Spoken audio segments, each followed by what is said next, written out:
Shalom, selamat pagi semua. Bagaimana kabar kalian? Saya berharap kalian semua dalam keadaan sehat. Ya, kita bertemu lagi untuk merenungkan kebenaran firman Tuhan. Kalau tadi kita sudah memuji Tuhan bersama-sama, sudah memberikan persembahan, tiba saatnya kita akan merenungkan kebenaran firman Tuhan. Dan sebelumnya kita akan berdoa, dan doa kali ini akan dipimpin oleh Kelvin. Silakan Kelvin, mari kita bersama berdoa. Tuhan Yesus, kami mau mendengarkan firman-Mu. Tolong bukakan hati kami untuk firman-Mu. Dalam nama Tuhan Yesus, haleluya, amin. Amin. Terima kasih Kelvin. Kalian lihat ini apa? Ya, ini adalah sebuah paku. Ya. Dan guru ini akan menancapkan paku sebuah kayu.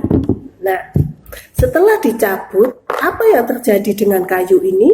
Apa kalian melihat bekas paku yang masuk ke dalam kayu ini? Ya, ini adalah bekas paku yang menancap di dalam kayu ini. Nah, hari ini firman Tuhan berhubungan dengan lubang bekas paku. Ya. Nah, kita akan membaca Alkitab kita yang terdapat di dalam Yohanes 20 ayatnya yang ke-24 sampai dengan 29. Guru ini akan membacakannya, kalian boleh menyimak Alkitab kalian masing-masing. Yesus menampakkan diri kepada Thomas. Tetapi Thomas, seorang dari 12 murid itu yang disebut Didimus, tidak ada bersama-sama mereka ketika Yesus datang ke situ. Maka kata murid-murid yang lain itu kepadanya, "Kami telah melihat Tuhan." Tetapi Thomas berkata kepada mereka, "Sebelum aku melihat bekas paku pada tangannya, dan sebelum aku mencucukkan jariku ke dalam bekas paku itu dan mencucukkan tanganku ke dalam lambungnya, sekali-sekali aku tidak akan percaya." 8 hari kemudian, murid-murid Yesus berada kembali dalam rumah itu, dan Thomas bersama-sama dengan mereka.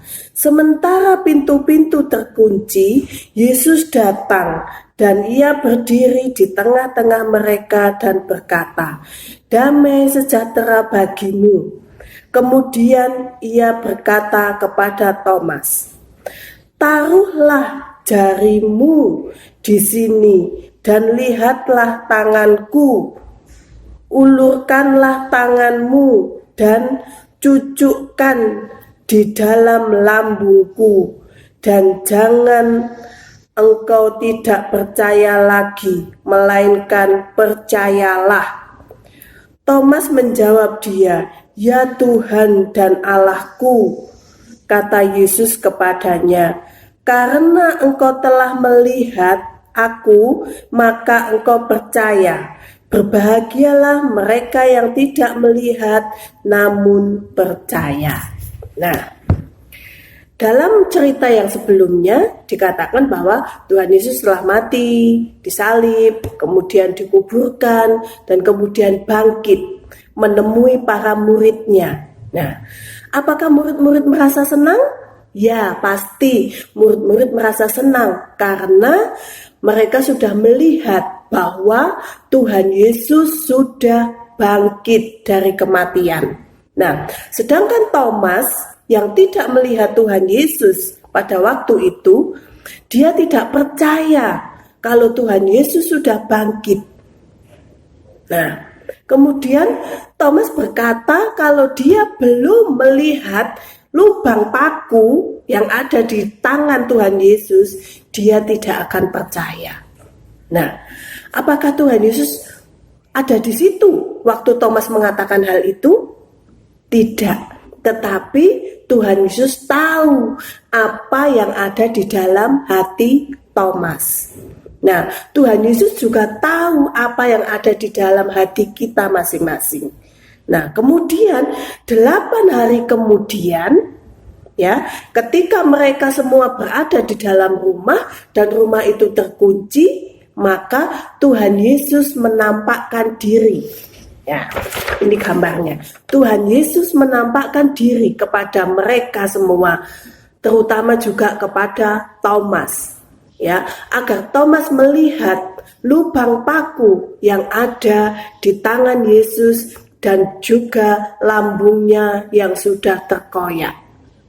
Nah, dengan demikian Thomas menjadi percaya bahwa Tuhan Yesus sudah bangkit dari kematian. Nah, sekarang bagaimana dengan diri kita? Kita tidak pernah melihat Tuhan Yesus. Kita tidak pernah melihat lubang paku yang ada di dalam tangan Tuhan Yesus. Tetapi di dalam Alkitab dikatakan, berbahagialah orang yang tidak melihat namun dia percaya. Nah, berbahagialah kita semua yang percaya kepada Tuhan Yesus sekalipun kita tidak pernah melihat Tuhan Yesus. Ya, kita bisa melihat Dia di dalam Alkitab. Nah, dan kita bisa merasakan kasih Tuhan dalam kehidupan kita hari lepas hari. Ya, Tuhan selalu menolong kita, menolong orang tua kita, menolong pekerjaan mereka, bahkan Tuhan selalu melindungi kita di tengah-tengah situasi virus COVID-19 ini. Ya, Tuhan memberikan kesehatan kepada kita. Itu bukti bahwa Tuhan melindungi kita. Nah, makanya pesannya Bu Rini hari ini ialah berbahagialah kita semua walaupun kita tidak melihat, tetapi kita percaya bahwa Yesus adalah Tuhan dan Juru Selamat di dalam kehidupan kita. Ya. Itu firman Tuhan yang bisa Bu Rini bagikan hari ini. Dan ayat hafalan hari ini diambil di dalam Yohanes 20 ayat yang ke-29. Bagian yang B. Berbahagialah mereka yang tidak melihat namun percaya. Itu ayat hafalannya. Yohanes 20 ayat 29 bagian B. Berbahagialah mereka yang tidak melihat namun percaya. Nah, berarti kita semua dianggap orang-orang yang berbahagia. Mari kita satu dalam doa. Terima kasih ya Tuhan, kami bersyukur atas kasih dan anugerah yang Tuhan sudah berikan kepada kami. Kami boleh merasakan akan kasih dan kebaikan-Mu di dalam kehidupan kami. Ajarkan kepada kami ya Tuhan, untuk kami boleh senantiasa percaya kepada Engkau, mengenal Engkau lebih jauh lagi ya Tuhan, sehingga ketika anak-anak dewasa, mereka boleh tetap berpegang teguh akan kasih dan karunia yang Engkau sudah berikan kepada mereka.